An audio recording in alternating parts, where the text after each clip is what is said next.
అదే RTV app వార్తల్ని క్షణాల్లో చదివే అవకాశం ఉంటుంది. ఒక న్యూస్ పేపర్, ఒక టెలివిజన్ ఛానల్ మీ చేతుల్లో ఎప్పుడూ ఉంటాయి. గత కొన్ని సంవత్సరాల క్రితం పులివెందుల్లో డాక్రా సంఘాల ఆధ్వర్యంలో మహిళా మార్ట్ను పెట్టడం జరిగింది.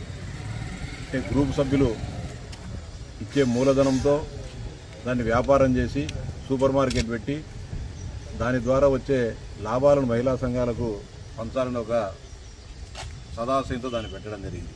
కానీ పెట్టినప్పటి నుంచి అది డాక్రా సంఘాలకు ఉపయోగపడడం లేదు, అటు ప్రజలకు ఉపయోగపడడం లేదు.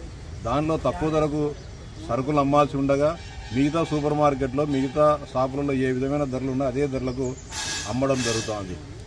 అంతేకాకుండా వచ్చిన లాభాలను కూడా సక్రమంగా గ్రూప్ సభ్యులకు పంచకుండా కొంతమంది దాంట్లో పనిచేసే సిబ్బంది కావచ్చు, కొంతమంది మహిళా గ్రూప్ నాయకురాలు కావచ్చు, అది వారి సొంత ఆస్తిగా భావిస్తూ లక్షలాది రూపాయలు దుర్వినియోగానికి గురి చేయడం జరిగింది. గతంలో సంవత్సరంన్నర క్రితం ఒకసారి దాదాపు 10 లక్షల రూపాయలు దుర్వినియోగం చేసినప్పుడు దానిపైన కూడా ఎలాంటి చర్యలు తీసుకోకపోగా మొహమాటానికి సంబంధిత ఉద్యోగి చేత కొంత రాబట్టేసి వదిలివేయడం జరిగింది. మళ్ళీ ఇప్పుడు దాదాపు 15 నుంచి 25 లక్షల రూపాయలు డాక్రా సంఘాలకు చెందాల్సిన డబ్బు ఈరోజు అది కూడా అతిగతి లేకుండా దుర్వినియోగమైనట్టు కనపడతా ఉంది.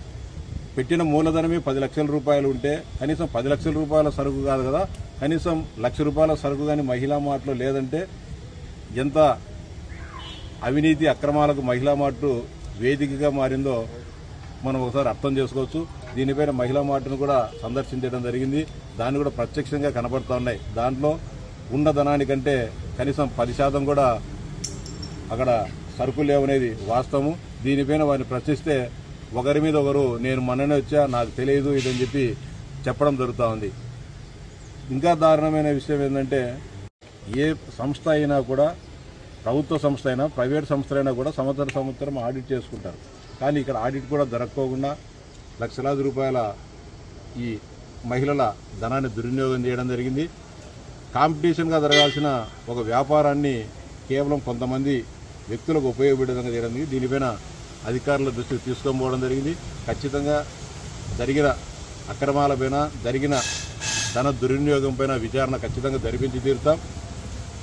దీంట్లో ఎవరి హస్తమున్నా, ఎవరి ప్రమేయం ఉన్నా ఖచ్చితంగా వారందరి మీద కూడా చర్యలు తీసుకొని మహిళలకు చెందాల్సిన డబ్బును అవతలి వారు ఎంతటి వారైనా సరే వారందరితో కూడా వడ్డీతో సహా రాబట్టి డాక్రా సంఘాల వారికి రాబట్టడం జరుగుతుంది. అలాగే 2014-19 మధ్యకాలంలో పులివెందుల పట్టణంలో టిట్కో గృహాల నిర్మాణాల కోసం చాలామంది పేద లబ్ధిదారులు డిపాజిట్లు చెల్లించడం జరిగింది. దాదాపు 50 లక్షల వరకు డిపాజిట్లు చెల్లిస్తే ఇంతవరకు 10 సంవత్సరాలు అవుతున్నా కూడా దాన్ని వెనక్కి ఇవ్వలేదు. గతంలో నేను 3-4 సందర్భాల్లో గట్టిగా మాట్లాడితే రేపిస్తాం, మాపిస్తామని చెప్పి గత ప్రభుత్వ కాలంలో మాట్లాడడం జరిగింది. కానీ ఇంతవరకు 1 రూపాయి కూడా టిట్కో లబ్ధిదారులకు వెనక్కి ఇవ్వలేదు. దాన్ని కూడా మున్సిపల్ కమిషనర్కు చెప్పడం జరిగింది.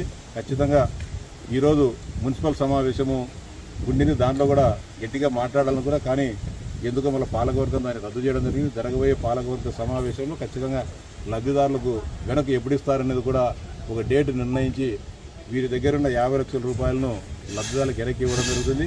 మరిన్ని వీడియోస్ కోసం ఛానల్ ని సబ్స్క్రైబ్ చేయండి. లేటెస్ట్ అప్డేట్స్ కోసం వాట్సాప్ ఛానల్ ని ఫాలో చేయండి. అండ్ లింక్ డిస్క్రిప్షన్ లో ఉంది.